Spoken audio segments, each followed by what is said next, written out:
Come on in the room. Goddess is my doctor. Write out all my scriptures. Come on in the room. Goddess is my doctor. Write out all my scriptures.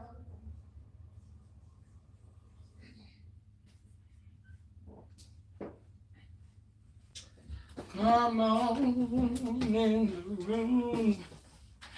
Goddess is my doctor. Write out all my scriptures. So,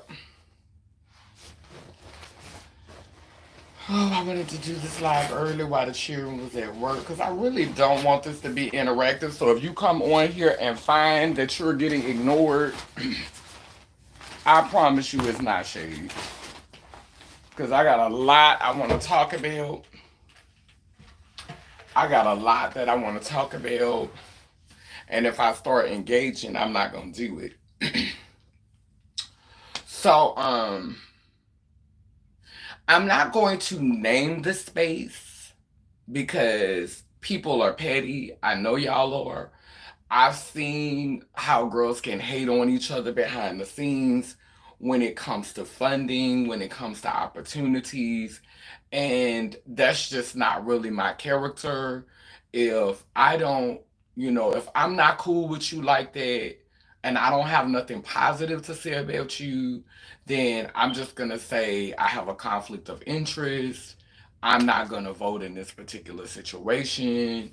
And I'm going to fall to the background and let y'all go ahead and handle y'all business, majority rule. But I'm going to opt out, but I'm not fixing to hate on anybody. I can remember one time when I was, back in the day when I was in the streets doing sex work. I was with a date, and this was around the time I had just got diagnosed. I was struggling with that. And I was using crack as a means of dealing with it. So I'm talking to the day, a older white man, a regular. I had been knowing him, and one of the girls who used to pickpocket, um, I think it was Daphne, and she been to prison quite a few times. I know y'all don't think this girl went to prison for selling lottery tickets or playing Uno. Like, she been to jail, she been to prison a few times. So, this is not new tea that I'm spilling for people who know Um and we was in the club together, and I was talking to the trick. And I don't know if it was because she felt like I wasn't gonna kill because I was smoking crack. But she went in his pockets and started trying to clip him while he was talking to me. And I was like, I got hostile, I got aggressive. And she's older than me, so I've always had an immense amount of respect for her because she's legendary in the streets. And I literally snapped at her and went off on her because I felt like she was taking food out my mouth, and that's the thing with me. Like, I'm not gonna take food out your mouth. I'm not gonna take food out of y'all mouth, even though I feel like some of y'all eat way more than your share. But I'm still not gonna hate on you and take food out of your mouth. I'm not that girl. That's not my narrative. I don't take food out of people's mouth. I'm not gonna hate on you eating, even though I feel like, again, some of y'all get way more than your share. Just calling a thing a thing. Now, recently, I had the opportunity to share space with a multitude of Black trans women, with a multitude of people from all over the country, perhaps even from out of the country. And again, I'm not going to name the space because this video is not about that. This video is about how we navigate space, how we all navigate space together. Um, and what was interesting for me is that out of every Black trans woman that I knew, Like, and when I say no, no tea, no shade to a lot of you, because, some of y'all don't like me and that's cool because we've never talked on the phone together. I've never went out of my way to come and support you for something that you were doing. You've never went out of your way to come and support me for something that I was doing. So, if you just have biases about me, about what you heard, or, you just got a first impression of me and you just ran with that, that's fine. If you've heard me talking trash about somebody that you support or holding somebody that you support accountable and you have a problem with me because of that, that's fine. If you don't speak to me, I won't speak to you. We good.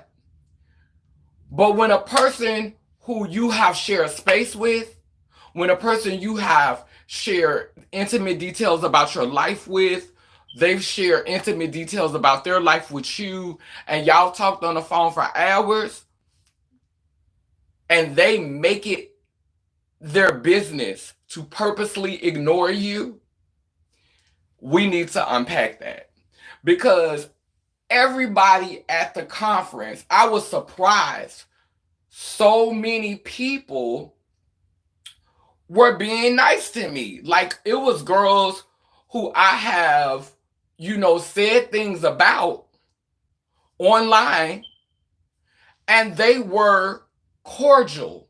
They were polite because at the end of the day, the movement takes all of us who have a voice, all of us who have a presence, all of us who have an opinion. And if we can't even talk to each other, if we can't even be cordial to each other, then that speaks to how we move forward as a community.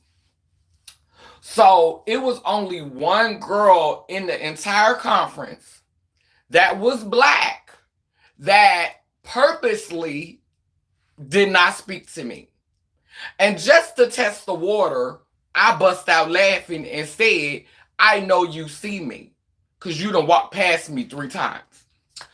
So, but I was shocked, like a lot of girls. Hope Giselle was there. Now, we made eye contact with each other, and she didn't speak there, but she passed by the table again. She passed by my table, and when she passed by my table, she looked at me and she smiled. And it was a cynical smile. It was like, bitch. It was kind of like that, but it was also like, bitch. It was like a mixture of, bitch, it was a love-hate smirk. Bitch, sometimes I don't like you, but bitch, I like you. Like, I know if Hope didn't have to subscribe to the respectability politics, she would have ran up to me and hugged me. But with her brand, with her brand, the brand that she's trying to build for herself, I get it. It's a lot of bitches who I know will really want to run up to me and hug me if they weren't afraid of how it was gonna make their brand look, because I'm a girl that goes against the grain. I don't I don't I don't I don't try to conform to black excellence. I can. I have it in me. Anyone who knows me knows that I have the ability to be black excellence, but who cares? Who really cares? Because a lot of y'all that's claiming black excellence is the very reason why a lot of black folks still struggling. Because a lot of you black excellent motherfuckers is really, father suckers, is really just black gatekeepers. Let's talk about it. Want to talk about it? Is it black excellence or is it black gatekeeping? Oops. Oops. Oops. So anyway, but I get it. You know what I'm saying?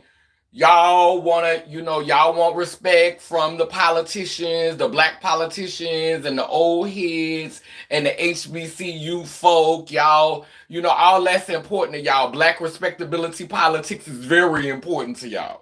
I get it. I'm not hating. That's your brand. Do you, mama? It takes all kinds to make the world go around. It takes all kinds to sit at the table. So but like I said, in a different reality, I know a lot of black trans people, black indigenous trans people would love to just run up to me and give me a big old hug. I'm sure if T.S. Madison saw me in public, I think deep down inside that lady would want to embrace me because like just a few months ago, last year at the end of the year, Mama said my name, and girl, you couldn't have spoke on me and been able to talk about all of the things that I said about you if you didn't know a little bit about my content. If you hadn't been watching my content. So I'm sure, and you made the statement in the video that you put out is you wish me and you could have been friends. So for you to say something like that, that means that legit you low key respect me. You low key get it. You low key understand it. And my relationship with you has been challenging. I don't have a personal relationship with you because I don't know you. Like, I've never physically been in your presence, but I think that I know enough. I've seen enough of you publicly to know that you're not a fake girl. You know what I'm saying? You can do fake things, but you're not a fake girl. We all can do fake things. I think that you've been vulnerable enough in front of the camera that we can pretty much get a glimpse of who you are. You know what I'm saying? And you started to bring that personality in your artwork as you have been performing and on RuPaul's races, on Hush. You did the movie Bros. Um Oh, girl, I've been watching. I will admit that I'm not too much into RuPaul's Drag Races. I just know you be on RuPaul's Drag Races because I see it come across your feed. And I think that's what y'all won the Emmy for. But I'm not really a RuPaul's Drag Race girl. Every now and then I'll go and check out an episode, but like watching every episode like that, no, that's not. RuPaul give me like, this Barbie Europeanized type drag. And, I just don't really live for the heavy bass and the wigs and, it just be a little bit too much for me. So I'm not, I like a little light coverage, a little mild coverage. And I don't always like to be extra because I am naturally an extra person. So I really don't need to consume content that's going to help me to be even more extra. Amen, a woman. So yeah, but I love you and Hush. That's more my tease, you know, a little ratchetness, a little classy, a little gangsta, I could vibe with Hush. I be feeling that. That be my tea. But I be waiting for the next episode. I be like this. But anyway, um, back to the story. So it was one girl who like literally went out of her way not to speak to me. And I want to unpack her for just a second. I want to focus on her because there's a lot of things I want to talk about. Now, before I start to unpack her, because I'm going to spend a minute on her, make sure y'all click like when you come on this live because the algorithm has been disrespecting me. The algorithm has not been giving me the support that I need. And so in order to combat that, I'm really honestly going to need y'all to click like, support the video, click like, share, because let's have a conversation because the only way we can grow, the only way we can expand, the only way that we could really get to the next level as a community, as a whole collective, and have proper representation at the table and show government how to model being able to disagree with each other, being able to have opposing opinions, being able to clash with one another, but still being able to be vulnerable and able to admit that maybe there's something I need to work on, there's some trauma I need to work on, some triggers I need to work on, so that I can be better at hearing other people who I have a different opinion with. So if y'all are intelligent enough and conscious enough and aware enough to understand that it takes all kinds of people, it takes all kinds of conversations, all types of perspectives, all types of ideas, then support the video by clicking like. Thank you. Show up. It don't cost anything to press the like button. Period. So anyway, before I dig into that, one of the breakthroughs for me that happened at the conference was somebody who I was really well, it was a few breakthroughs that happened for me. I was in a healing circle, and one of the people from the healing circle was from Nigeria. Which reminds me about this look today. Y'all know I'm giving some African print, but y'all know I'm indigenous to the planet. Okay, indigenous. I'm part of indigenous people. Amen. And women.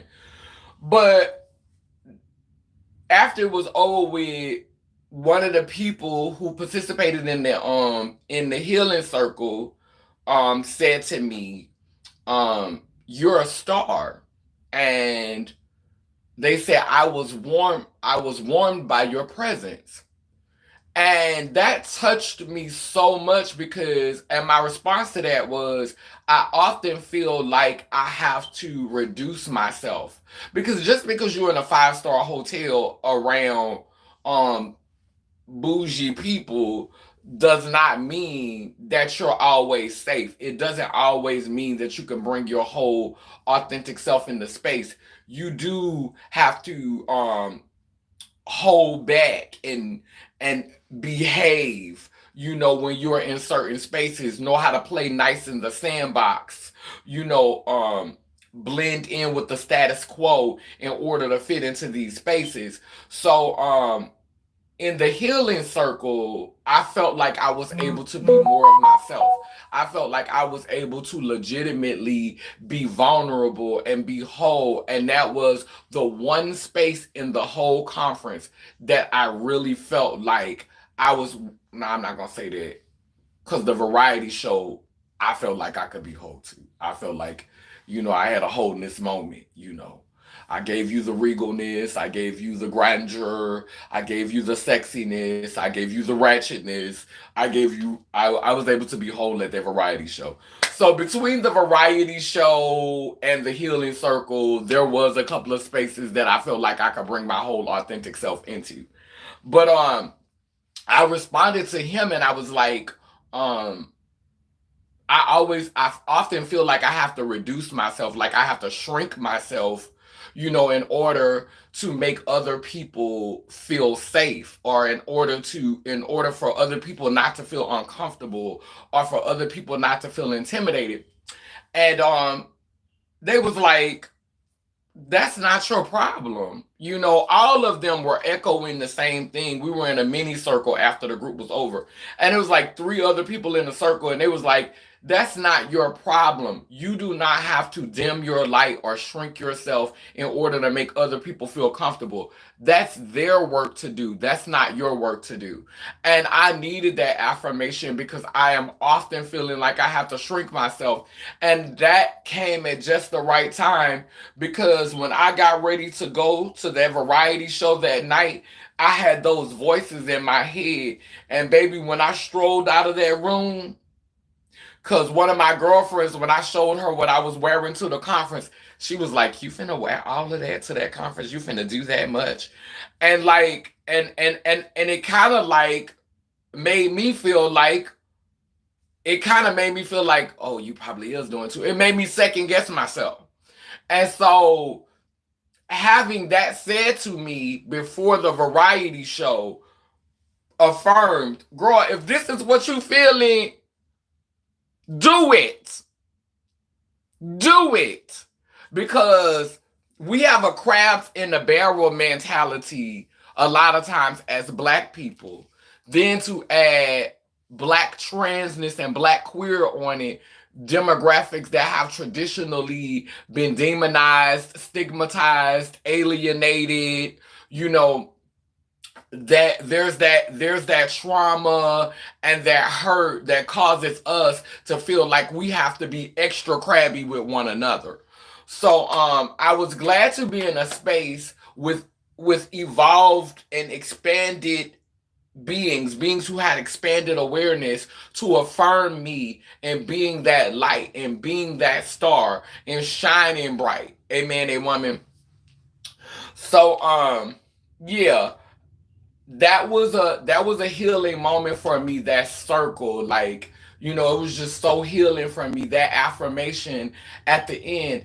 And another thing that was affirmed for me, and another thing that, it was so many things that happened at the conference that were just aha moments. There was this one moment where a being who I've called my daughter, for years, like, on a panel discussion, she openly credited me for all the work that I did in creating the spaces for us to gather that had nothing to do with sex work, that had nothing to do with getting, not to say we ain't had no liquor and no weed at the house, like we wasn't gathering smoking, but it wasn't a bar, it wasn't a corner, it wasn't the places that we went where we are targeted by police, where we are targeted by men who want to rob us and rape us. I was one of the first people in community to organize and to do these things without having any backing behind me, without having any organization behind me, without having any funding. Working at McDonald's, doing sex work myself, my food stamps, my hormones, wherever I had, going to get condoms from organizations. Like, I was doing all of this because I wanted to see community go further. I was tired of experience. A lot of people would say it's ambition, you trying to get ahead. No, I was tired. I was tired of the narrative that had been given to us. I was tired of seeing girls die, and the only thing we could say about them was, oh, her hair was cute, or oh, her shoes was cute, or oh, she used to always be dressed, or oh, she could fight, like, oh, she used to do a nice drag show. Like, no, you didn't know anything of our substance, anything of our character, anything of our personhood. I was tired of that. I was tired of seeing that. My moves were not about being ambitious and taking over.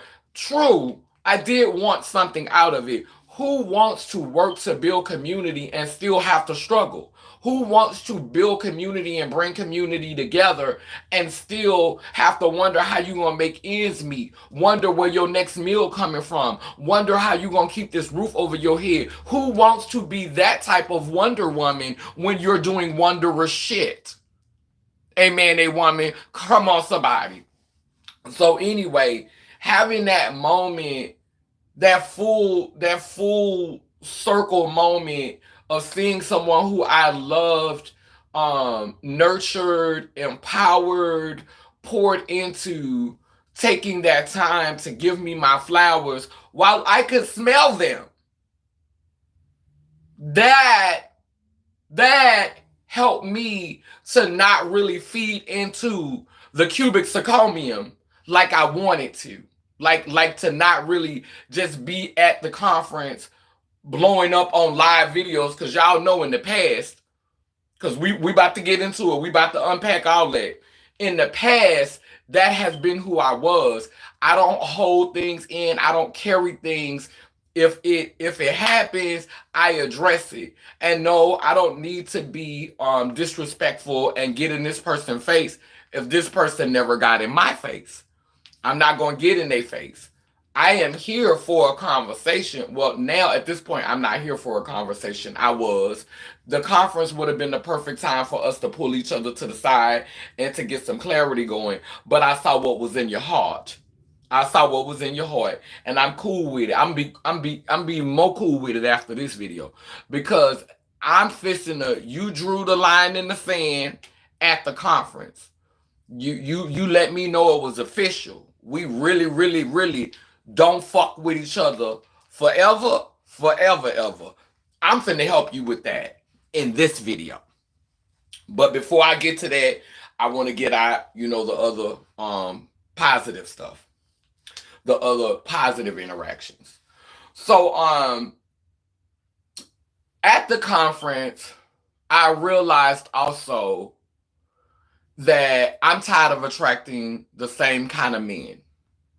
So I really honestly am going to be doing some work on myself this year. That's why after this live video, I will not be going live. Everyone knows my Facebook, all of my Facebook is shut down. I only post here and on Instagram. After this video, I will not be posting a live video unless a bitch play in my face and I have to respond, because I will.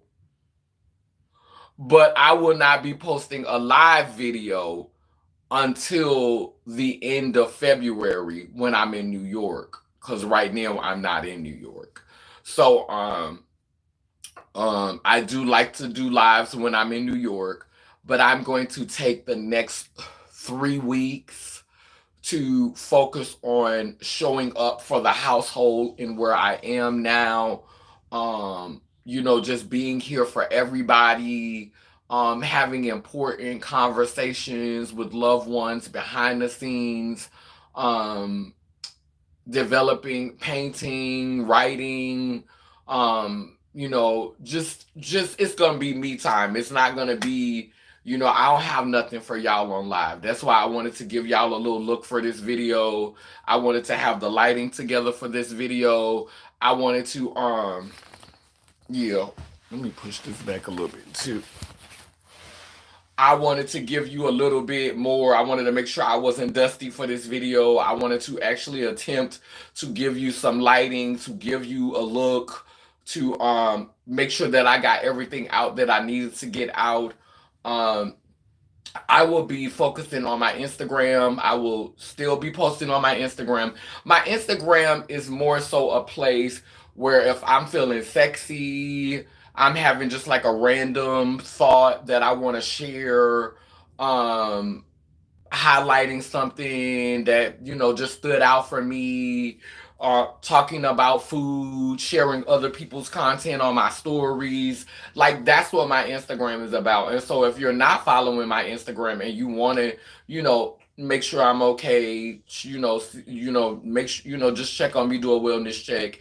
That's Kaneem Mafa 8. So you can be checking on me through my Instagram, because that's where I'll be posting. Every now and then I might slide a short on YouTube during the 3 week period, but there will be no live videos for the next 3 weeks unless a bitch play in my face after this video. Now, and then I may still wait to address it, but that would be the only thing that would make me go back on doing a live. Unless it's some type of crisis or something. But other than that, no, I'm gonna give myself a break because balance is so important to me. I'm really, really trying to do some work on myself because at the conference, I realized that I want to attract a different type of being. You know, um, I said that I wouldn't date someone who was feminine, but I'm rethinking that. I'm really starting to consider being in a relationship with someone who wears skirts, someone who, is comfortable in dresses. Um, I don't know if I can handle the moaning. Like if it's a male body, you can't help it if you was born, with female reproductive organs. You can't help it. But if it's a male body, I don't know if I can handle you being on hormones. Um, I don't. I'm not there yet. But if you are androgynous and you dress feminine and you have locks in your hair, like it have to be a natural hairstyle. I'm just admitting my limitations. I can't, if it don't grow out your scalp like that, I'm not gonna be able to do it. I'm not gonna be able to do it. I'm not gonna be able to. We both can't wear lace fronts, boo. We We both can't do it. The lace front's got to be for one of us. They can't be for both of us. I can't date you and you wearing a lace front. I'm admitting my limitations. I'm admitting my limitations. I got a problem with that. I can't date someone who's wearing a lace front right along with me. Okay, this is where I draw the line. But if you got some dreadlocks or some braids, or you know what I'm saying, and you like to wear women's clothes and you want to put on a kitten heel every now and then and you want to get your nails done, because I don't like getting my nails done. So, I do like to see people with their nails done. So I can handle that. If you want to throw on a lash, throw on a little makeup here and there, I could do it. I'm working towards being able to do it. I'm opening myself up, because I can't be talking about wholeness and talking about balance, because I don't always like to be super femme. And I'm not gonna lie, a lot of times I get into these relationships, I attract these heterosexual identifying cis looking men, and I box myself in. And so now I'm expected to always be ultra feminine. I'm expected, like, it's like I box myself in when I attract the same type of man. And now I'm expected, and I be asking them in the beginning, are you comfortable with your feminine side? And they'll lie. And then somewhere in the process of the relationship, I've boxed myself in. Now I'm wearing dresses all the time. I'm always wearing hair and lashes, and trying to look, the cuntiest I could possibly look. And I just don't want to box myself in like that. I want to be in a relationship with someone who allows me to celebrate and explore all the many facets of myself. And so I realized that in order for me to attract someone like that, I have to start expanding how I present, how I show up, and I have to do some work on my body. I really been lax on the whole diet thing when I was at the conference. So I was eating and drinking and being merry. And that's another reason why I need to take these 3 weeks away from doing live videos, because between the medications I take, I was taking some prenatal vitamins for a minute, and then we already know the antiretrovirals make you eat. So between the antiretrovirals and the prenatal vitamins, I was around here eating my ass off. Skin was glowing down. Nails even hadn't started growing again, but I was starting to thicken back up. And I don't like being thick like that, because it doesn't give me the opportunity to be as androgynous as I would like to be. As soon as you see me, you see all these curves and things, and I'm automatically getting called, you know, she and her instead of they and them. Y'all don't see that they them for me. And it was so interesting, because at the conference, it was beings with more body than me that were wearing nail polish and aesthetically just giving you woman, and their pronouns were he and him. And I was gagging. I was like, okay, this what we doing? Because truth be told, all the pronouns are supposed to mean male and female. He was supposed to mean everything at one time. She was, all of the pronouns were supposed to mean everything. It was supposed to be an acknowledgement of wholeness and masculine and femininity, but they have been distorted over time. So congratulations to my female bodied siblings who present in, for all intents and purposes, the form of a woman, but demanding them he pronouns. Shout out to you for doing that work. I'm not there. I'm not the one. I'm glad they found somebody else to do it. Cause just to be honest with you, I'm not there yet. I don't know if I'll ever get there. But I celebrate you, sending you strength and energy to keep on doing that work. Love you for it. Somebody gotta do it. It's just not gonna be me. But yeah, I do want to be more open to attract a queer partner. I do want to be open.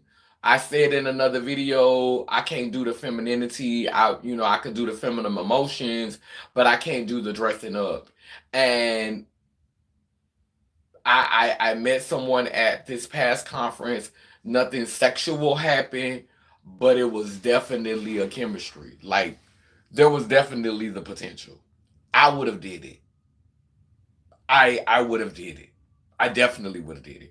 I was thinking about them all day the next day, and I met another person like that who was queer and wore skirts, and they had me open too. They had some long dreadlocks, and they had on a skirt, and you could see the masculine form in the feminine clothes, and I was like, yeah, I could do that. Be whole, baby. Express your androgyny. But let's be clear. You can be androgynous and still be an asshole. Like one of the things that I have to work on is deifying these people. Like deifying them to the point of just because you comfortable with wearing a skirt and you comfortable with expressing yourself as a woman, it don't still mean that you ain't still got that fucked up ass patriarchal ass mindset, and you think somebody's supposed to worship you and kiss your ass because you got a functioning dick and balls, and you could serve a sickening man if you take off them heels. Some of y'all more fucked up. Putting on the drag ain't really helped. Some of y'all, not all of y'all, but some of y'all fucked up in skirts and heels. So, one of the things that I have to work on personally in doing my personal work is not automatically deifying them because I'm seeing it for them. Like I'm seeing the they them.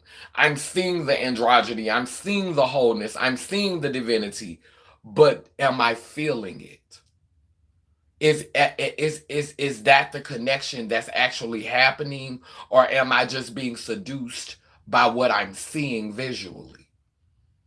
Am I so engulfed in what I'm experiencing visually that I'm not really paying attention at how you're moving? Mm.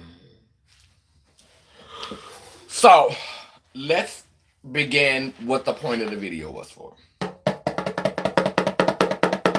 The cubic zirconia. So I gotta start this video from the beginning to talk about this person. Because when I do this video, when I say what I want to say in this video about this person, unless my name is spoken by them, I am going to do my best not to mention this person's name again. But I am going to, because I've delved into it a couple of times and I didn't really break it down like I needed to break it down, because I was saying maybe there's the potential for reconciliation. But now, with how they moved at this past conference, I'm fixing to do a full breakdown of Diamond Styles, Diamond Collier.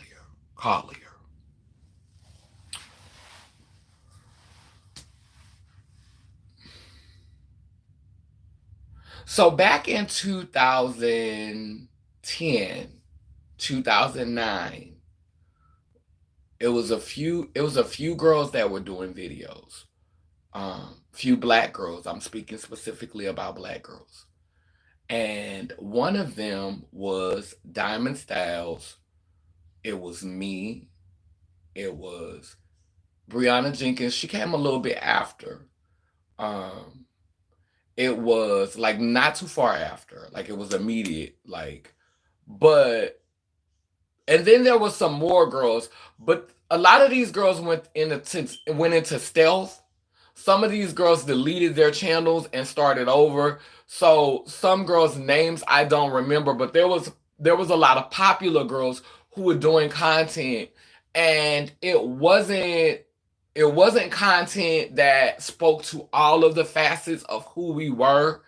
It was some of the content was really just geared around promoting this image of ourselves that was normal, this sexualized, hypersexual image of Black trans women.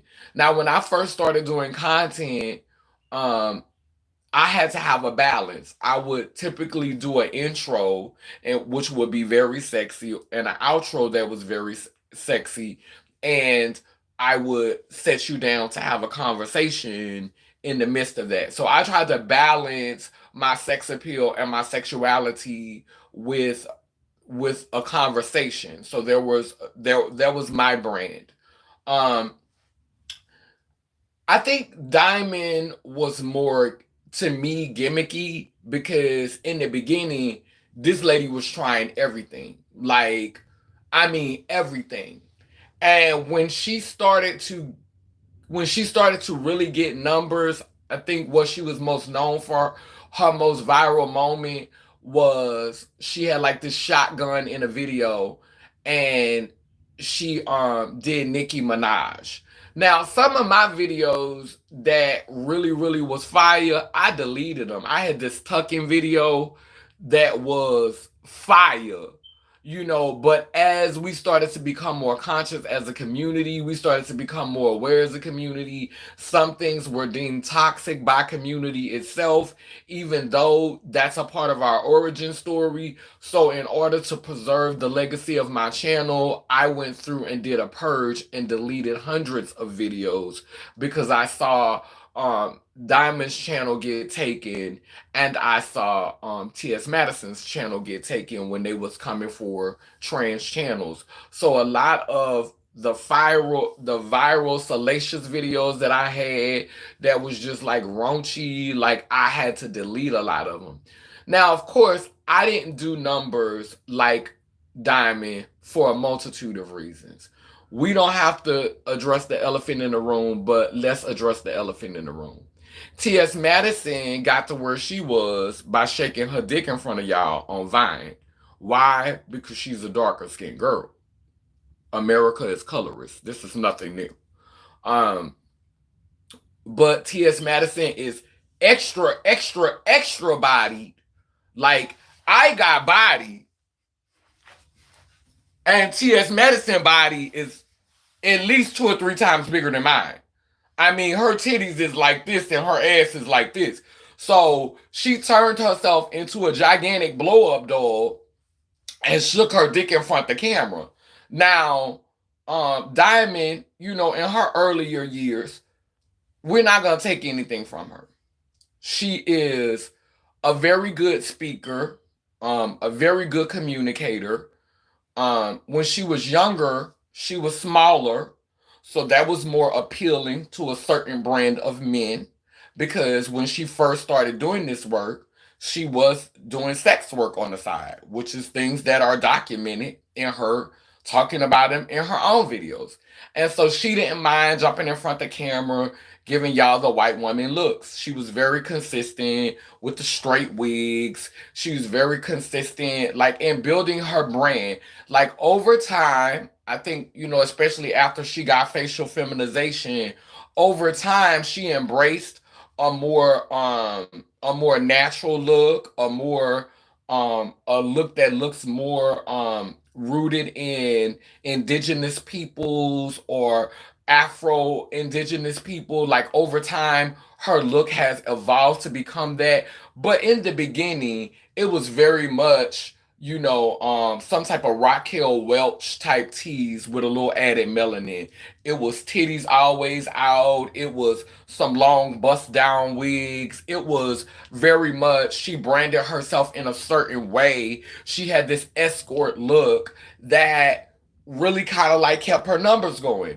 And so then once you came on to her channel and you saw that she used her light skin to her advantage, she played that with the bust downs and giving you her cleavage. Then she went to college, so she speaks well. So she had all of these things in her arsenal, all these things, all these tools that she can pull out that she could use in an American society in order to advance herself. Because let's be clear, she could have been all of those things She could have went to college, got that degree, articulate, speak like she spoke, and been chocolate and wore an afro, wore her natural hair, and I guarantee you she wouldn't have done the numbers that she did. She wouldn't have been doing those numbers. She was doing those numbers because she fit this almost for a period. There was this Jessica Rabbit aspect going on with her. And she capitalized off of that. She went to the bank on that. Nobody mad at her for it, but we still gonna call a thing a thing. This is why she had um a million views off of one video, and she was able to do all of these numbers because there were aspects that came into play that allowed her to advance herself the way that she advanced herself. Now, now, now, when I first Diamond will come up under my videos and comment, and I will go up under her videos and comment, because at first I hung on every word. Like, I watched her videos, she watched my videos. We called each other and talked on the phone and stayed on the phone with each other for hours. This was the part that got me though.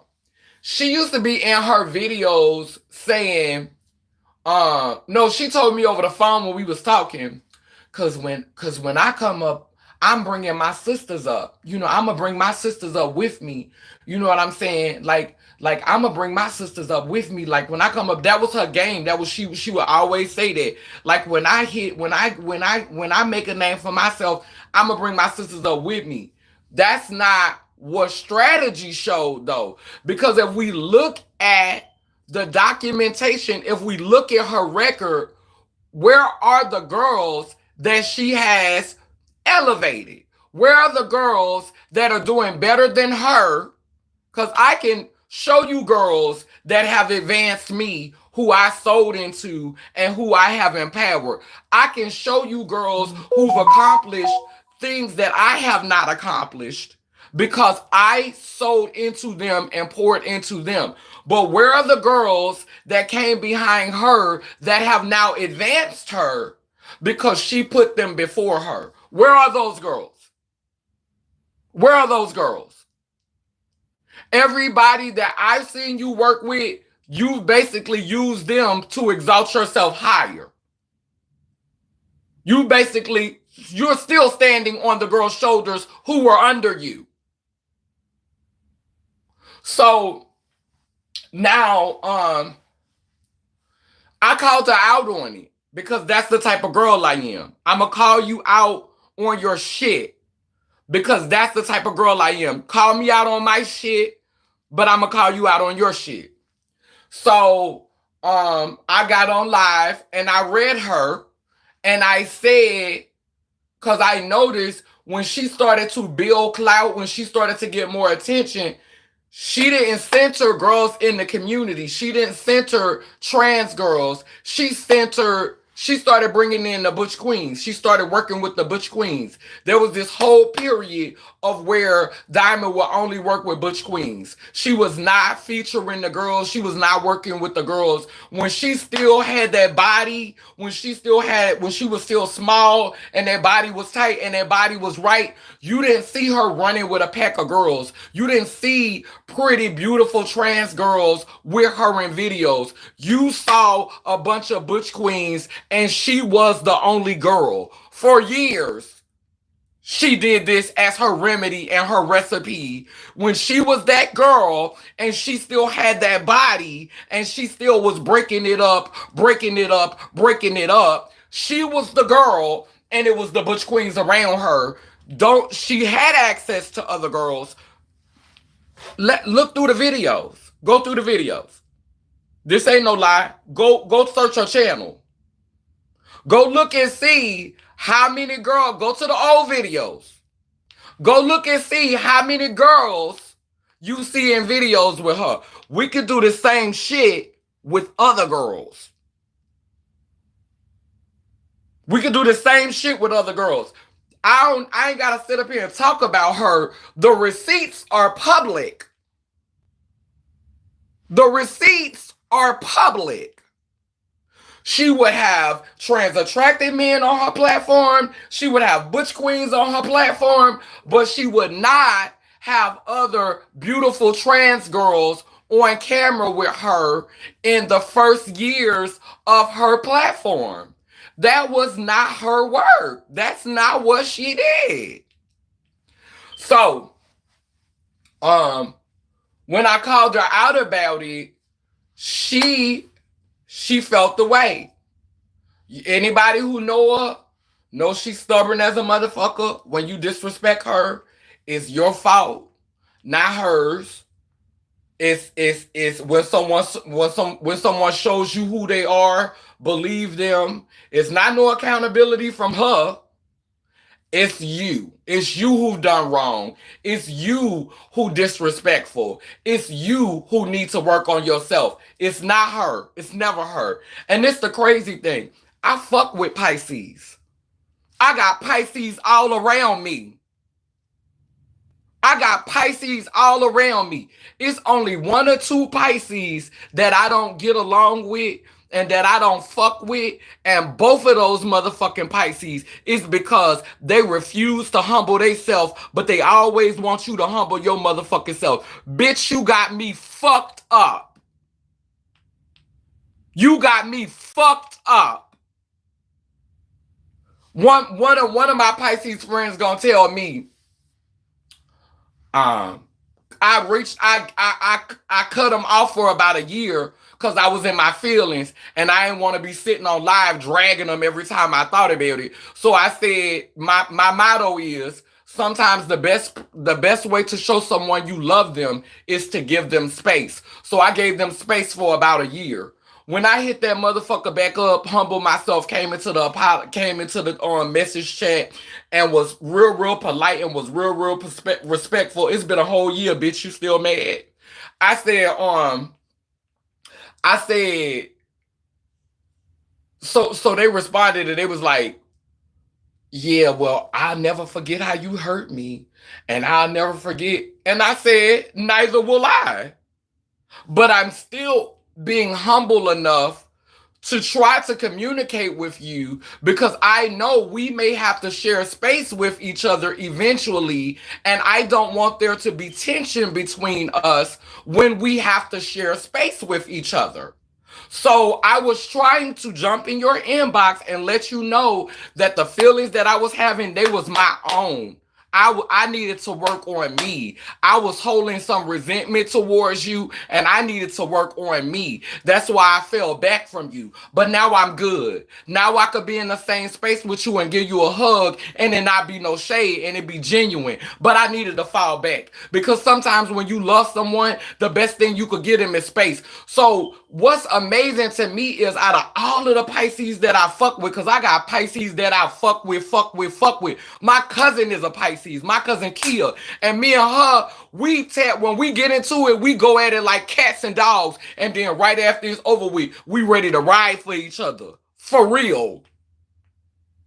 For real. Like she'll check me, I check her. We go hard with each other. But we love each other just as fucking hard.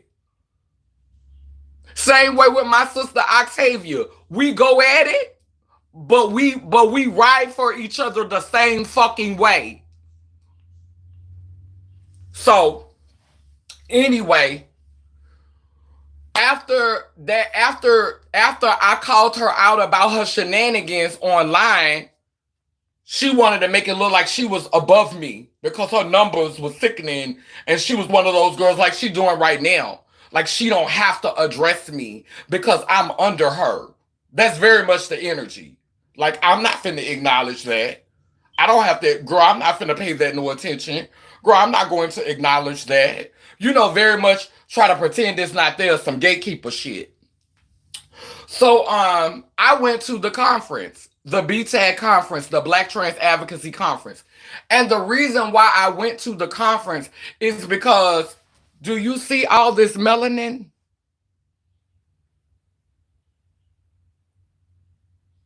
I started my transition before she did. Bitch, I've been living as a trans person for over 30 something years. And this is called Black Trans Advocacy. And I have started the movement in New Orleans. Them bitches had said my name for an award. When they were starting it, my name was on the list for the Trailblazers. You think I'm not gonna show up in a space where y'all already saying my name? You think I'm not gonna manifest in a space where y'all saying my name? So I humbled myself because I knew that she was a heavy hitter in the BTAG conference. And I made my way to that conference with my tail between my legs because it wasn't about me. It was about the community. I swallowed my pride. I humbled myself because it was not about me. This shit is bigger than Nino Brown. So I made my way to Black Trans Advocacy. And she wanted to shade me because when I got there, I came like Jesus. Empty-handed, nothing in my pocket, but a word in my heart. And that's the best way to find out how people feel about you, is to come empty-handed. If people respect what you bring to community, how you show up in community, then people are going to love on you and support you. And so she was convicted by a spirit. And she took me to get something to eat. And we sat down at Whataburger and we ate. And I thought we was good. I thought we had buried the hatchet. She still didn't take accountability. She blew smoke up my ass about why she was not centering the girls, why she was the feature, and why she was always in motherfucking videos with Butch Queens. Because your platform could have been way bigger if you would have used that season where you had all of that body, all of them brains, and all that mug. If you would have used that season to center the girls, if you would have used that season to bring the girls together, your platform would already, you wouldn't be begging bitches like motherfucking, you wouldn't have to beg a bitch like motherfucking, Janet Mock and motherfucking, girl, why her name slipping, missing my tongue right now? She always have on the blonde wigs. Ooh, I can't think of her name. The Tilting Point, from Alabama. Ooh, I can't think of this girl. I was just watching her content the other day. Laverne Cox. You wouldn't have to beg bitches to come on your platform. You wouldn't have to beg trans girls in high regard to do interviews with you. Because you try to get mad and say the girls keep centering cis media. The girls keep taking validation from cis media. Girl, get the 2x4 out your own fucking eye. That's you. You were centering the cis Butch Queens. You always have went up for cis people. That's why it gagged me that you named your platform Marsha's Plate. When Marsha is not a girl you would have fucked with.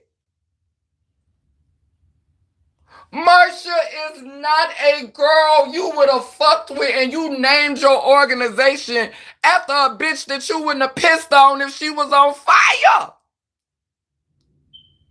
You don't fuck with the gender non-conforming girls.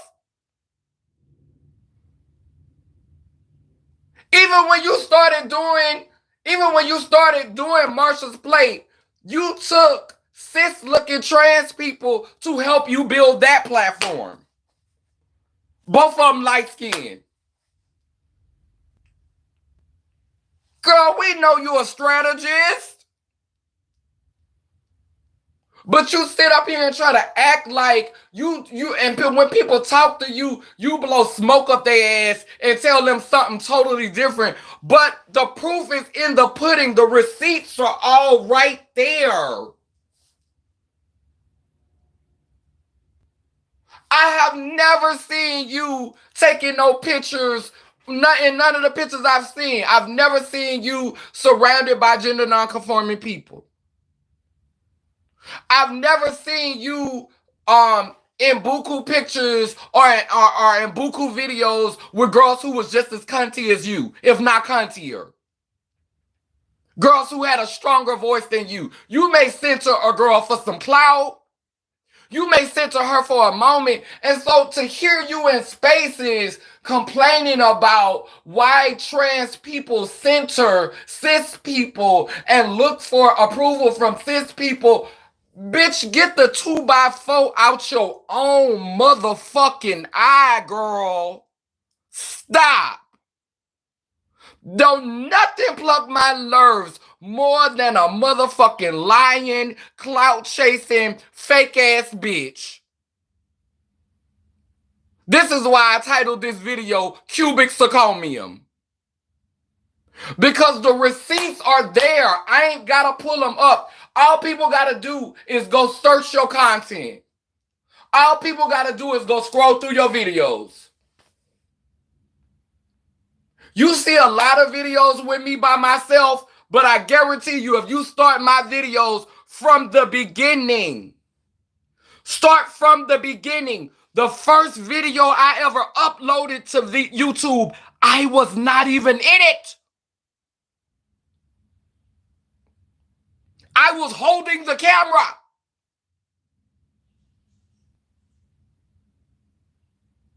The first video I ever uploaded. Because it's never been about me. It's been about we. It's been about us. I was forced to take the rings. Because the rest of my motherfucking family, the rest of my motherfucking tribe, they motherfucking got sucked into this direction, that direction, this direction. Somebody had to hold the fort down. Being a leader is not always about standing in front. Sometimes it's about walking behind. Sometimes it's about opening the door and letting somebody else go before you. Okay, y'all go ahead and do great things. Y'all accomplish. Let me pack you a lunch. Let me pack you some breakfast. All right, now go ahead out there into the world and handle your business. I'll be here when you get back.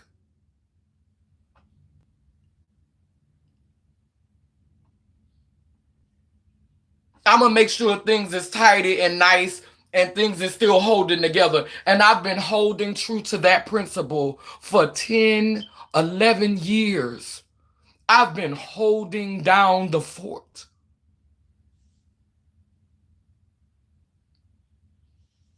I have been holding shit down by myself, sometimes with no money, sometimes alone by myself.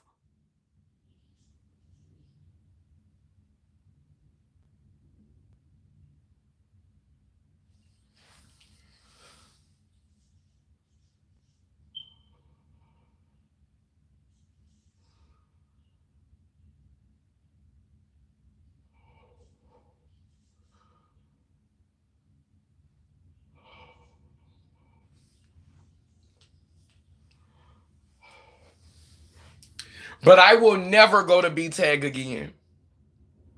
Because you let me know by the way that you act that I'm not safe there. And it's sad that y'all call that shit black trans advocacy when one of the blackest bitches in the world, black in my soul, unapologetic, unashamed, have always honored my wholeness, have always honored my indigenous roots. While you bitches was out there pandering to motherfucking white supremacy so you could get ahead, bitch, I was somewhere with face paint on and a nappy wig, wearing fabric, reminding y'all of our motherfucking ancestors. Bitch, that was me, ho.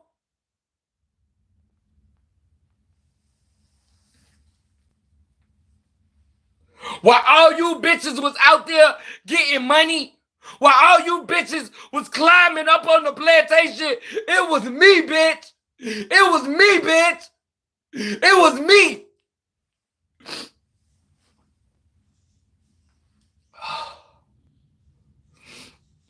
Bitch, you always nursed on my titty so you believed in your fucking self and you went and played in them fucking wigs.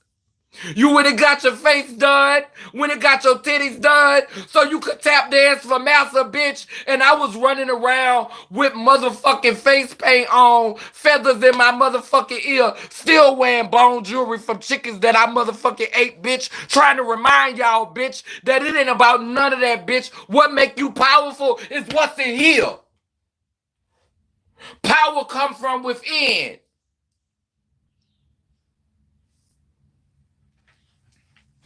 Bitch, I never forgot who I was. Never. Crooked teeth, motherfucking big nose, motherfucking lips. Always. I might wear a straight wig every now and then. I might. I might throw that on. Because our people had that too.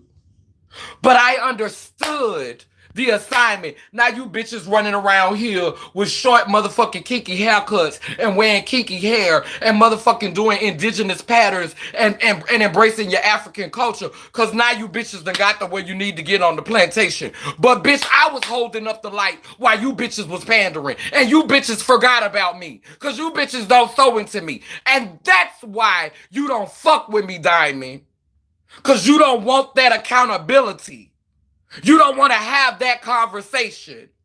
You don't want to talk about the black trans indigenous woman who lived in Africa in a village for 9 months.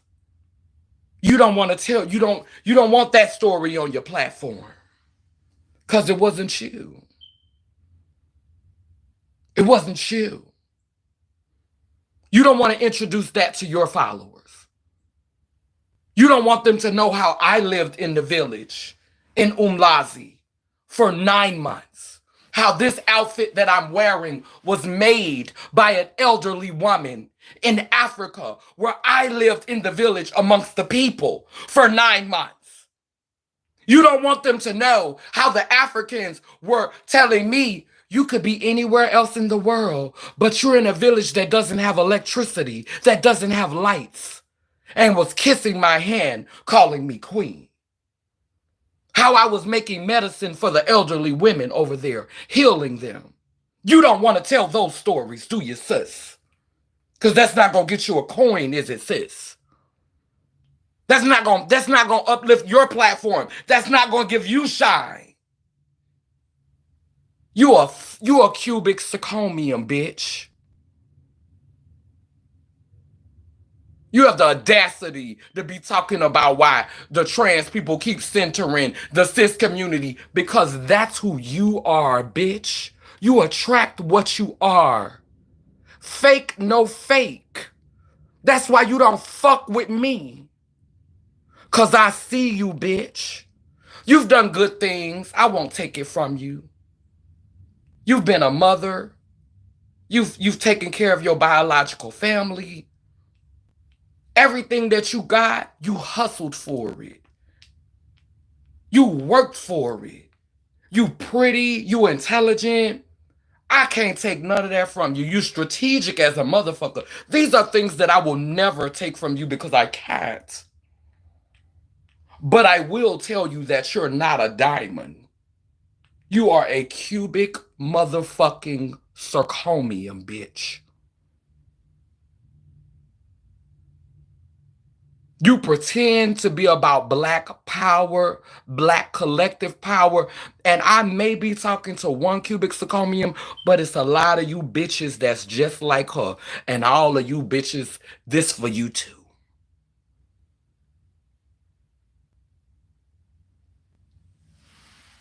What y'all was hoping was that I would hit a rock and die. What you was hoping was that I would go out and turn a trick and be drunk one night and I would die. What you was hoping was that I would get my pussy and fade into the background. So you bitches could wait till I was dead to tell my story in the way that you wanted to tell it. Say her name. You ain't got to say it, bitch, because I'ma say it for you. I'ma say it.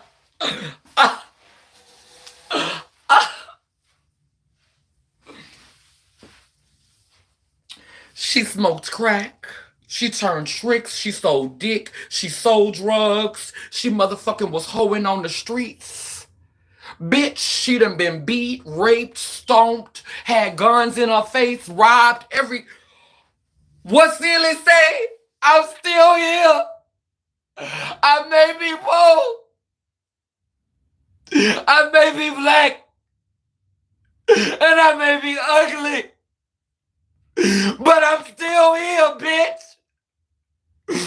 You bitches ain't gotta say my fucking name. I say my own fucking name, oh.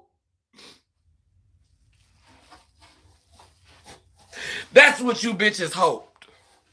That's what you bitches prayed for. But the ancestors who are standing around me, oh, thank you. Thank you. Thank you. Sometimes these motherfuckers scare me. Because I be like, bitch. Y'all always here, bitch. Bitch, you always watching, bitch. You ain't going nowhere. Can I be by myself for a second, bitch? Fuck. Them bitches always be around me. Once I be feeling them, I feel them around me. I feel them watching me. I feel them protecting me. And they be scaring me sometimes. I be like, damn, bitch. It's really? Damn. Fuck.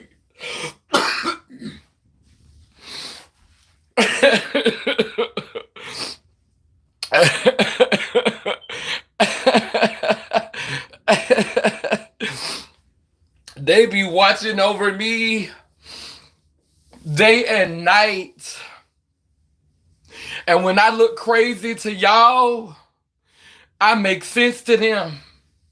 Because what I've learned about this reality is to always remember that the ones who are celebrated are oftentimes the ones that sold out.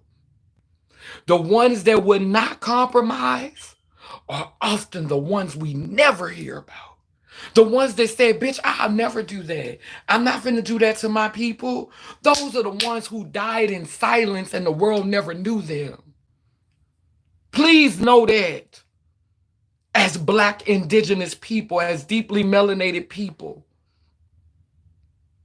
There was a part in the conference when it opened up. You didn't see any representation of Indigenous people who looked like me. But thank God my daughter was a part of the welcome. And that was some representation.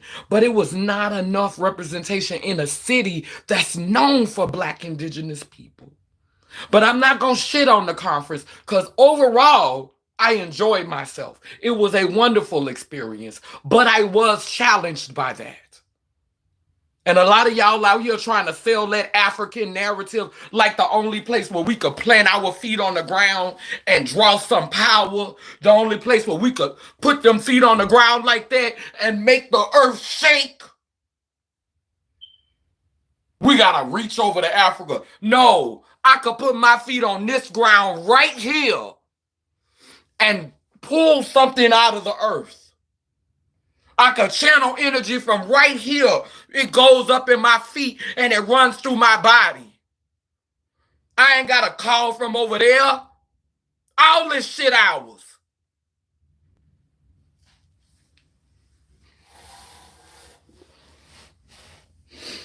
That's why you not finna tell me I'm culturally appropriating shit. Bitch, I'm a part of all of it. I'm connected to all of it. Culturally appropriating what? My ancestors got roots in all of it. My roots run in all of it.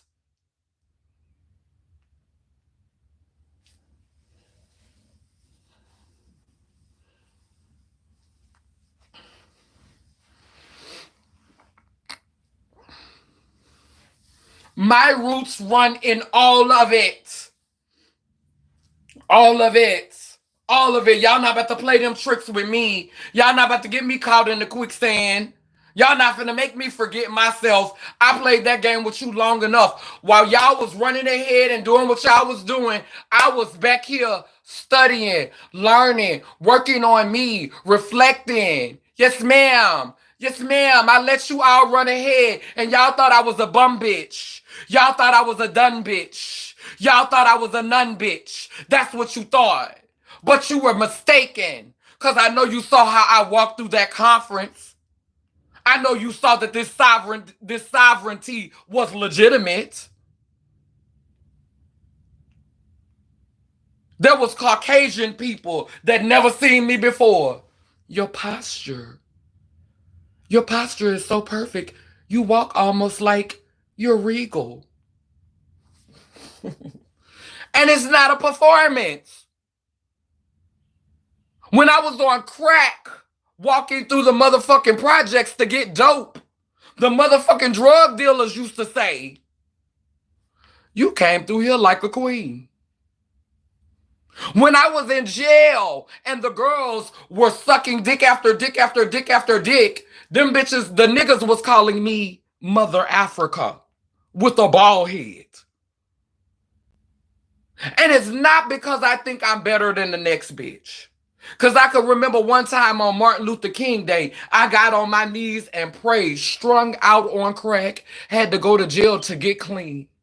And I got on my knees, and I was Christian at that time. And I got on my knees and I prayed in that jail. And I prayed and I prayed and I prayed. And my voice started to carry and it got loud like it is now. And it started to carry to the end of the hall. And I was so scared that somebody was going to say, why this faggot praying? Don't nobody want to hear them faggot prayers. Man, say that you going to hell. Don't nobody want to hear that shit. The next day, I was sitting on the table in the kitchen and there was a line formed. A line had formed so that they can come and thank me and tell me how much they needed that prayer. You bitches will never be able to deny my anointing because in the darkest corners of the earth, bitch, my light shines because I am whole. Bitch, I'm the sunshine and the storm. And a lot of you bitches want me to pretend to be one or the other. Because that's what the fuck you bitches do. But that's what's got black people fucked up. That's why we don't know how to deal with a storm when it comes. That's why we're not prepared for anything. That's why we keep ending up in the street with a knee on our neck. Because you gatekeepers aren't teaching the truth.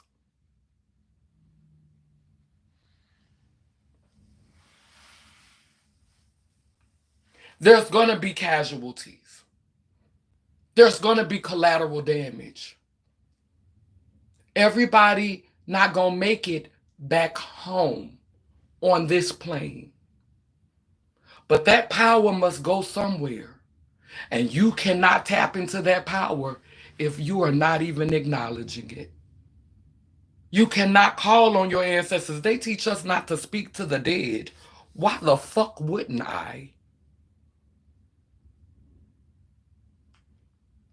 Everybody can't handle speaking to them spirits. Because bitch, your ass gets scared when they talk back. You're afraid of that power. But guess what? Keep on being afraid of it, and they're going to keep channeling and using it on you. They're going to keep using that power on you. When I went to the last conference with Diamond, I walked into the room. And when I walked into the room, the energy completely shifted because all of them motherfuckers in that other room had just given me a whole bunch of negative energy. They turned on me like it was, and the fucked up part about it is all of them was light-skinned. So I'm traumatized by that. Now, if I go into a room and it's disproportionately light-skinned, I will not go in that room. Because of that. And nobody want to talk about my trauma. Nobody want to talk about this nigga trauma. But everybody in the room was lighter than me. And they cast me out because of some shit I said on my live, on my personal live. And they all band together and put me out. And when I went into a space that was supposed to be safe for me, what pissed Diamond off was all of the black trans women in the room, because it was mostly dark girls in that room. All of the women in the room, Brianna Jenkins was in the room. They all immediately, she lost control over the space because they all were concerned about me.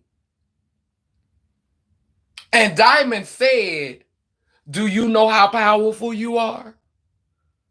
Did you see what you did in that room? Well, bitch, I wouldn't have had to if they wouldn't have attacked me in the other room. But as much as I take, I give back.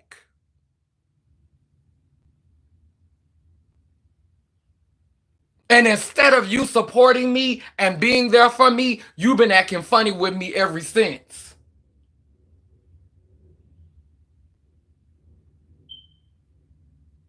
Are you mad because I was chosen to be this vessel? Are you mad?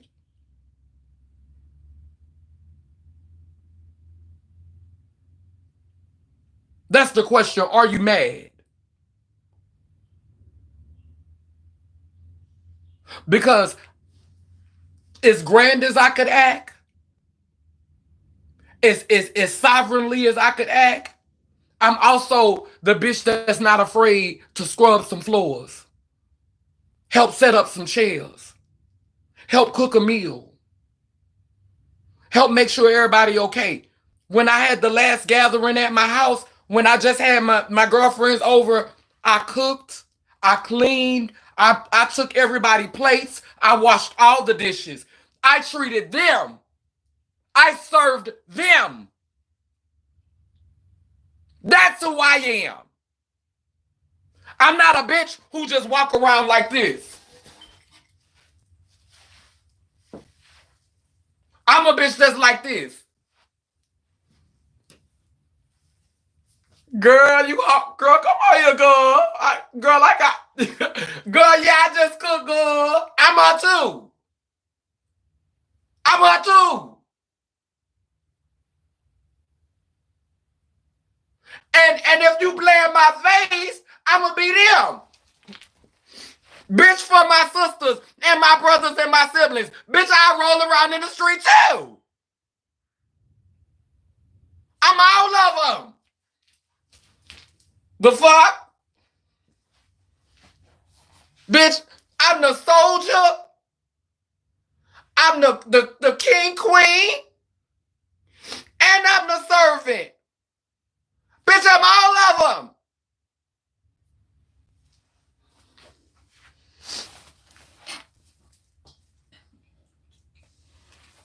Some of y'all been so traumatized by slavery, you only want to be the grand girl. When I was at the conference, I did the work of helping cleaning up and straightening up. I'm not the bitch who came in the room and left as soon as the meeting was over and then asked, y'all need help setting this back straight?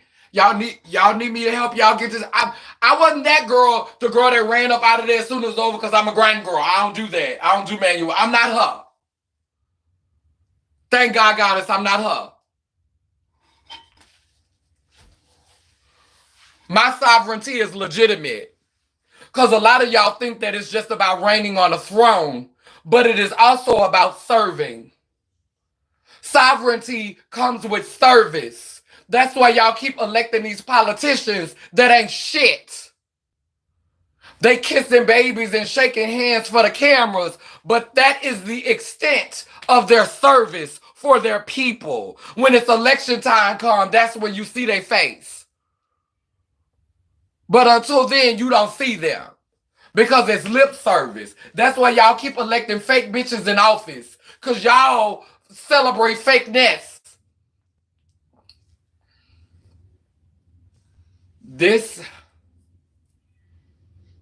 These symbols that I use and these symbols that I keep around me, this infinite symbol, this infinity symbol. It reminds me of my wholeness. It reminds me of my dark and my light. It reminds me of my chaos and my order. It reminds me of my balance. It gives me grace when I do shit like this, scream and holler in front of the camera. Because I done screamed and hollered, baby. I done cried, I done screamed, I done hollered, I done spoke intelligent. I done went through all the emotions. I done went through all the feelings. Bitch, I'm every card in the deck, bitch. And that's why you hoes don't know what to do with me. Bitch, some of you hoes got one card and you keep playing that bitch. I can't keep the same energy because, bitch, I'm all of the energies, ho. And how you treat me depends on what you gonna get back. And if it wasn't for the fact that she was the only black trans person who I've held conversations with, I've talked to her, I've eaten with her. Yeah, you fed me before, sis, but I also fed you too when you came down to my event.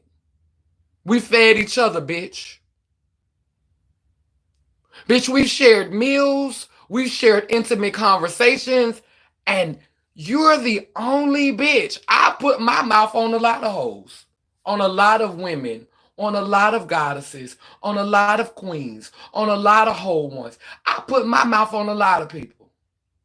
You was the only one that made it your business to purposely ignore me. Yet you out here, if you wasn't a bitch that was out here leading black trans organizations, talking about say her name, putting yourself at the center of black trans liberation, if you wasn't that bitch, I would have never done this video.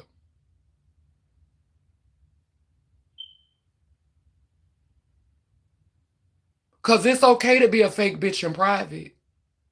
But being a fake bitch at the head of the black trans movement, I can't give you a pass, sis.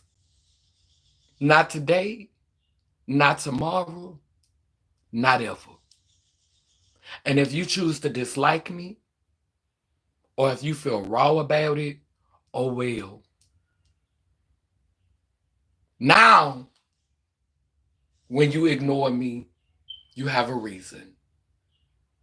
Now, when you see me and you don't speak, don't speak. I know what you're thinking. Tell me cause it hurts. Don't tell me cause it hurts. Now when you see me, don't speak. You ain't now, cause it's been merited now. Cause the shit that I said about you in the past, girl, that's critique. That's the problem with our community.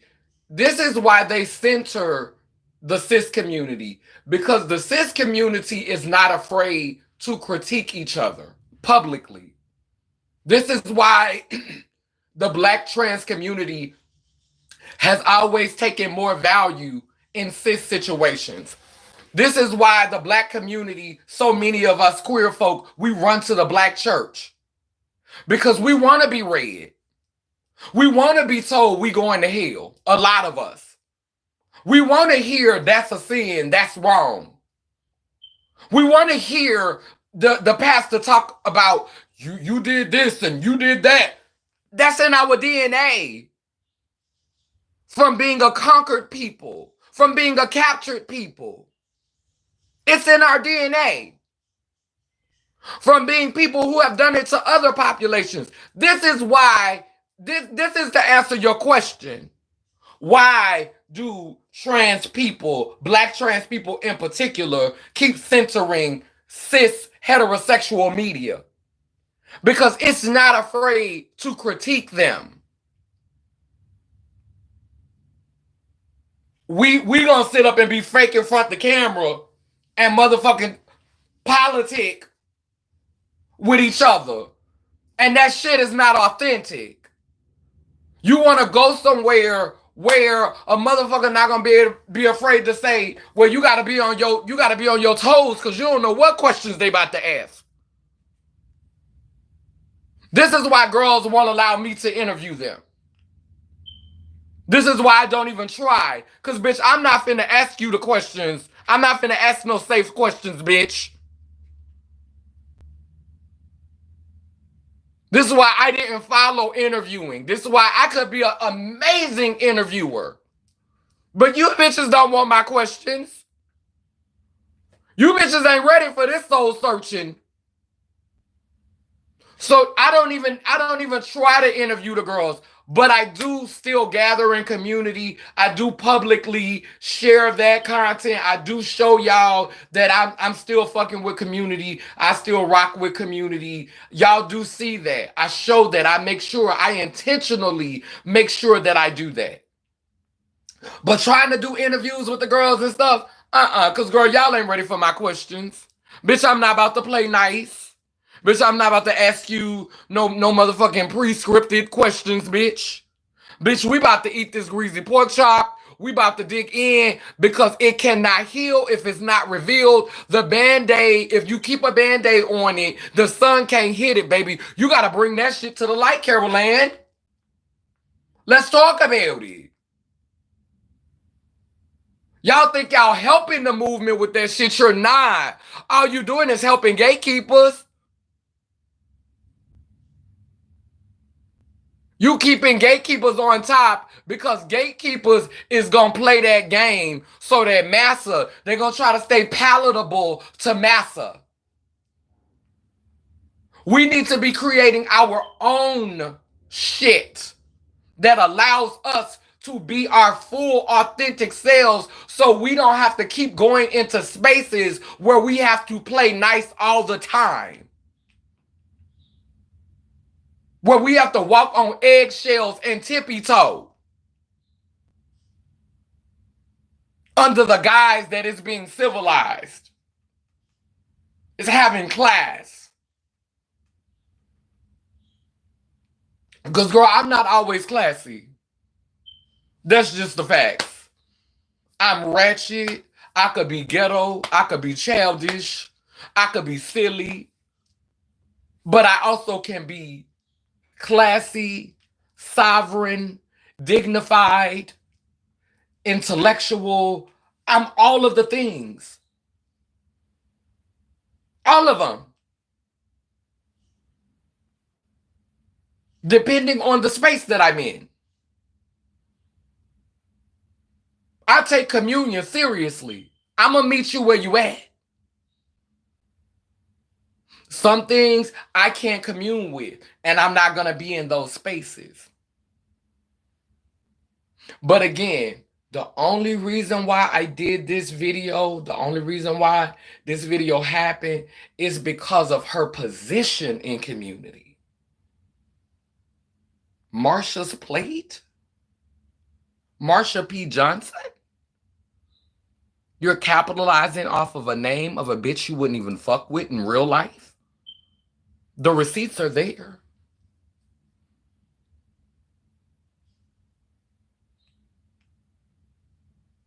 I think you got an executive position at Black Trans Advocacy.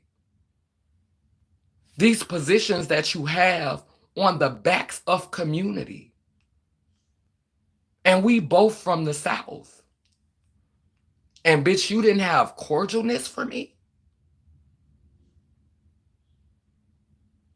Now the next time y'all hear this bitch talking about some Black trans power and Black trans liberation, that shit should hit different.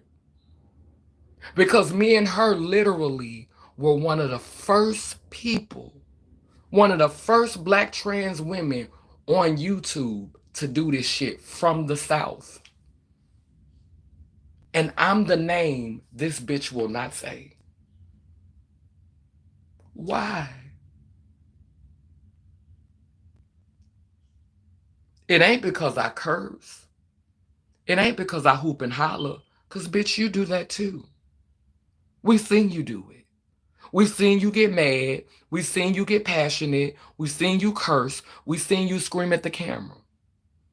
It ain't because I call people out, because bitch, you do that too. So wait, it's only when you do it that it's okay. Gotcha. So nothing that I've done,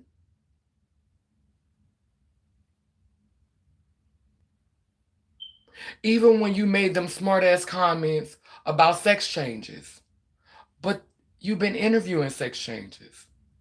Why? You don't really fuck with them. You interviewed ISIS. You don't really fuck with sex changes. You interviewed Angelica Ross. You don't really fuck with sex changes. The only reason why you interviewed either of them is because they have more status than you. Their name rings more bells than you. They would never be on your platform if their name did not ring more bells than yours. Oops. Did I just speak the truth again?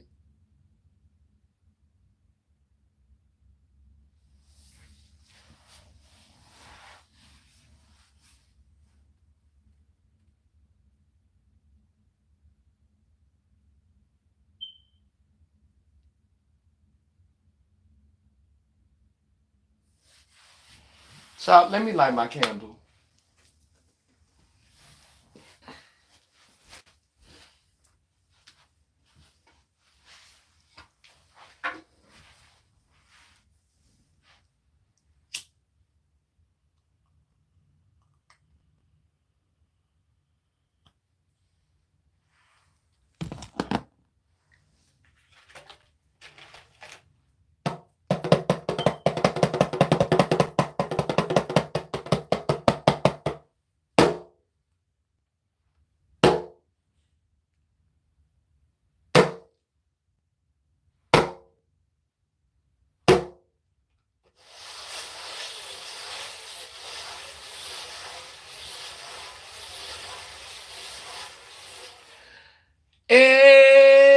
My oh yeah.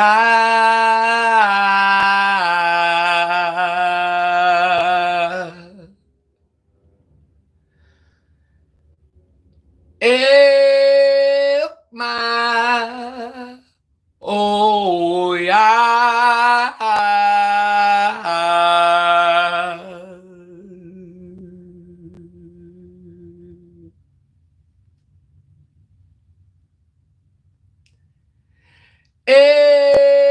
My oh yeah.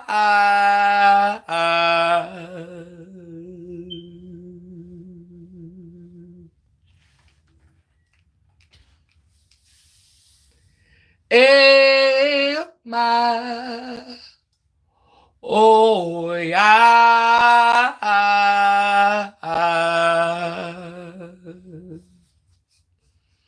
Mm.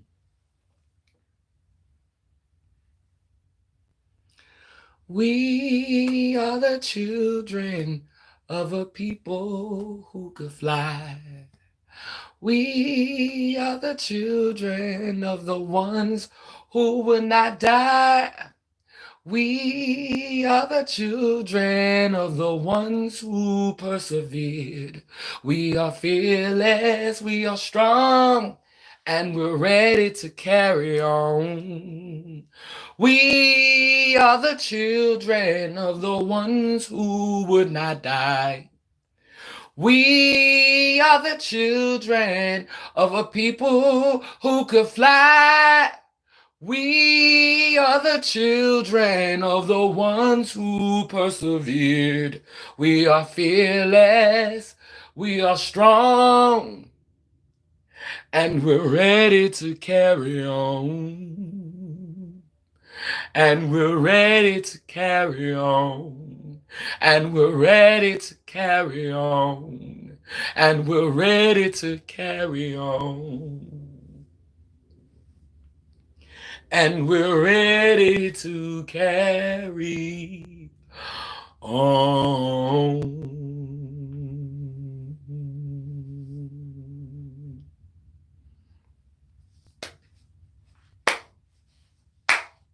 We got to hold up the freedom banner.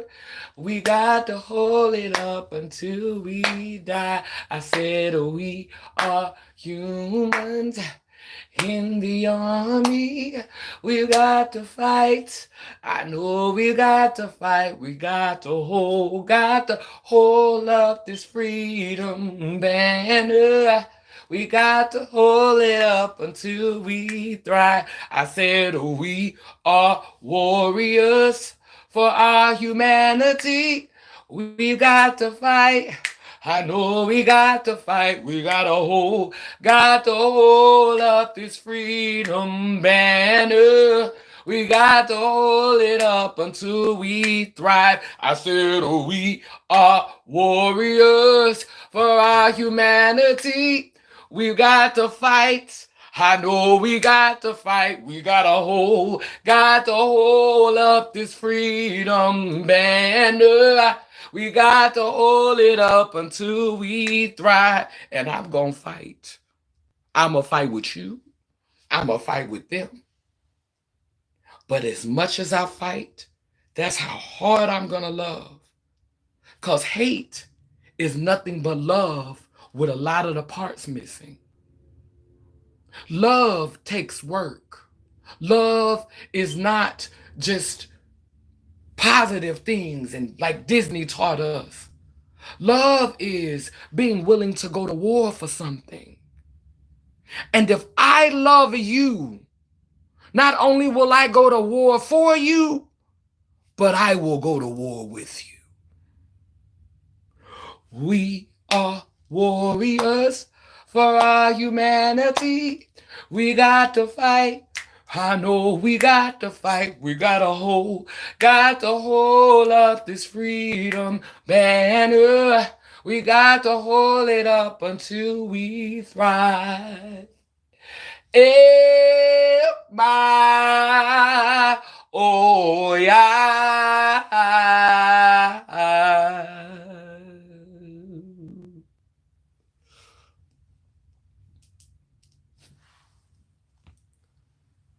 The candle is lit.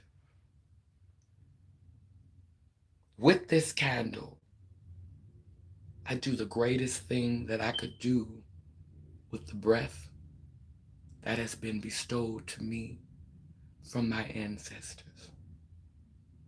I honor all that is, all that was, and all that is to come. I honor those ancestors who have left this world, whether it was by choice, whether it was by pain and suffering, whether they lived a long life and died peacefully in their sleep, whether they were tortured and murdered, however they exited the physical plane. I take these moments to acknowledge them. Every blade of grass, every bug, every tree, every being moving beneath the sea, beneath the soil, every being moving on land, whether it is animate or inanimate. Tatatawaseyami. I acknowledge you. I thank you for your contributions to society, to the planet, to the earth. As I blow out this candle on the physical plane, it grows with a strength and an intensity on the spiritual plane, preparing us for times that are now, preparing us for a world in which those on the top shall use this fictitious God they have created to torture and murder those who are unconscious and unaware and do not have the resources, the access, or the power to make different choices for themselves. This candle burns for you. I pray that when your soul is reunited with Source, you have that moment to remember and you merge your energy with beings who are on the physical plane and are sacrificing to turn the tides for future generations. I speak that now. All the ancestors who were erased from his story,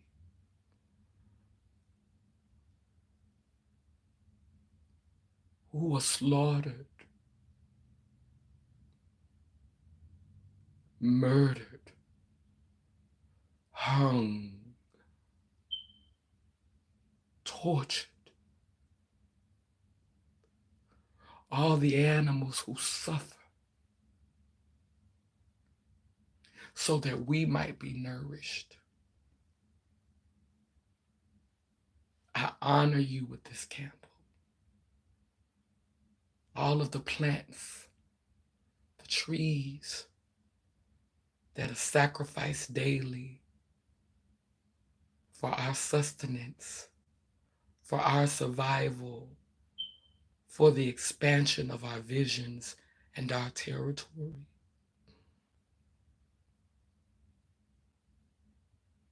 I honor you.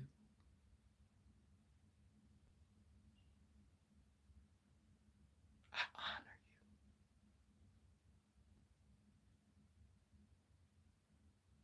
Thank you. Baya Shayado Batswala. Baya Shayado Batswala. Thank you, God Goddess. Thank you. The greatest gift we have is acknowledgement.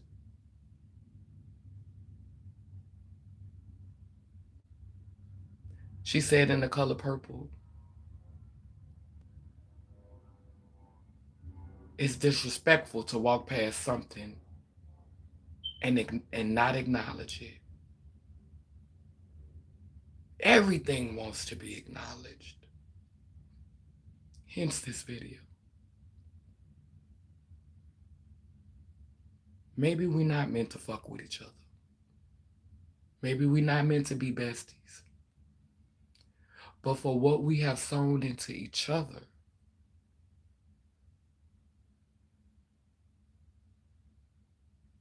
acknowledgement is the smallest thing.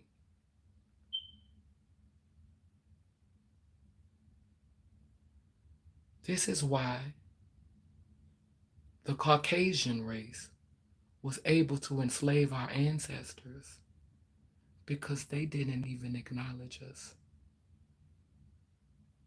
What you did was treat me like a slave. You dehumanized me. There were girls at the conference that we're not gonna be besties. We don't fuck with each other. But when we saw each other, we still acknowledged each other.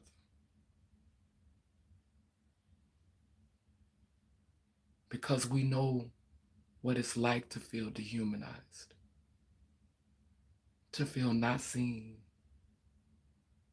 to feel not heard. And when we began to become comfortable with doing that to our people, we are part of the problem.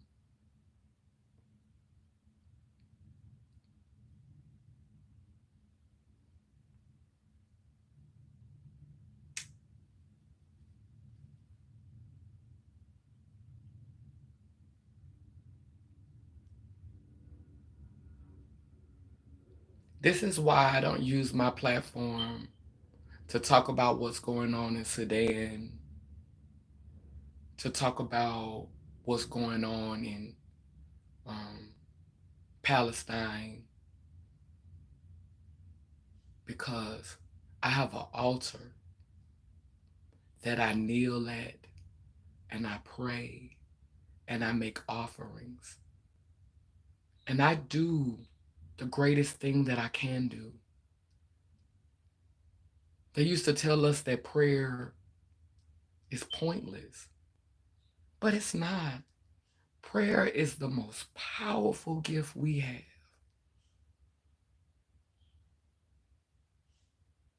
And then you show up.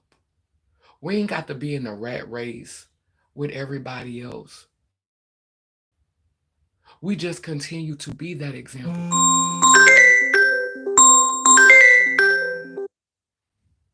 The example that sees people, the example that acknowledges people, the example that treats people with human decency, while we continue to pray for those who do not have these opportunities and these chances. Pray for those who do not have the access and the resources, do not have the awareness, or not at your place in consciousness, and treat everyone that you meet with basic respect, especially if you know them.